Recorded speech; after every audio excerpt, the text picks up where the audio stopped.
છે વાર્તા ટ્રેન। આ ટ્રેન રોજ રોકાય છે નવા સ્ટેશનો પર, તમને મળાવે છે એક નવી વાર્તા સાથે અને કેટલાય નવા પાત્રો સાથે। તો બધા મુસાફરો વાર્તાની મુસાફરી માટે તૈયાર। એક નવી સવાર। આજની વાર્તા છે એક નવી સવાર। તે મુકેશ પ્રતાપસિંહ દ્વારા લખવામાં આવી છે। દરરોજ એક નવી સવાર થાય છે, પણ આ વાર્તામાં નવી સવારમાં શું થયું એ જાણવા માટે વાર્તા ધ્યાનથી સાંભળો। સવારનો સમય હતો। સૂરજના કિરણો લાલાશ ફેલાવીને ચારે બાજુ ફેલાયેલા હતા। અમારી ટુકડીના દરેક છોકરા છોકરીઓ ઉછળકૂદ કરતા જઈ રહ્યા હતા। કોઈ આગળ નીકળી જતા તો કોઈ પાછળ રહી જતા। બધા એકબીજાથી આગળ નીકળવા માંગતા હતા। ટોળકીની પાછળ અભય સાથે ચાલવાનો પ્રયત્ન કરી રહ્યો હતો, પરંતુ સાથે થઈ શકતો ન હતો। તેને તેની ઘોડીના સહારે ચાલવું પડતું હતું।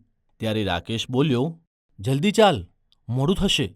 તેણે ફક્ત હકારમાં માથું ધુણાવ્યું, પછી ઝડપથી ઘોડીથી ચાલવાનું શરૂ કર્યું। હવે અમારી ટોળકી એક સાથે ચાલતી આગળ વધી રહી હતી। થોડાક સમયમાં અમે ખેતરમાં પહોંચી ગયા। દાદાજી અમારી જ રાહ જોઈ રહ્યા હતા। તેમને અમારી મદદની જરૂર હતી અને અમને નવું કામ કરવાની ખુશી હતી। દાદાજી ઈશારો કરીને બોલ્યા, "જુઓ, તે ટેકરા પર છોડ રાખ્યા છે, તે બધા ખાડામાં રોપવાના છે."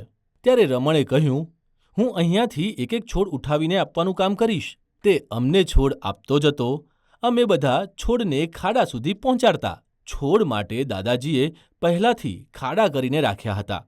થોડા જ સમયમાં બધા છોડ તેમની જગ્યાએ પહોંચી ગયા। અમારામાંથી દરેક એક એક ખાડામાં છોડ રોપી રહ્યા હતા। તેમાં ખાતર માટી ભરી રહ્યા હતા। દાદાજી ડોલથી દરેક છોડને પાણી આપી રહ્યા હતા।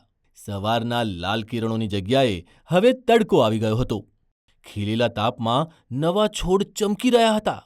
તે જોઈને અમારી અને દાદાજીની આંખો પણ ખુશીથી ચમકી રહી હતી।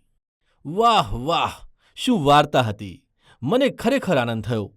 મેં ઘણીવાર ખેતરોમાં પાકને ખીલતો જોયો છે, પરંતુ તેને રોપવાનો અનુભવ ક્યારેય નથી કર્યો। પરંતુ આજની વાર્તા સાંભળીને એવું લાગ્યું કે જાણે હું પોતે પણ છોડ વૃક્ષો વાવવામાં સામેલ છું। તમને આ વાર્તા કેવી લાગી? તમને આ વાર્તામાંથી સૌથી વધુ શું ગમ્યું? બધા બાળકોએ આ વાર્તામાં દાદાને ખૂબ જ સારી રીતે મદદ કરી। શું તમે ક્યારેય આવી રીતે કોઈને મદદ કરી છે? ક્યારે અને ક્યાં? ખેતરોમાં કયા પ્રકારનું કામ કરવામાં આવે છે?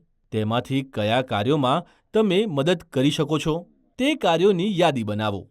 આજે ગામમાં એક ખેડૂતનો ઇન્ટરવ્યૂ લો અને પૂછો કે કયા કયા પાકનું વાવેતર અને ક્યારે ક્યારે થાય છે।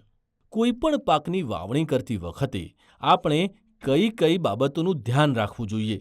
વાતચીતનો વિડીયો બનાવો અને અમારી સાથે શેર કરો। તો આવતીકાલની નવી વાર્તાની રાહ જુઓ।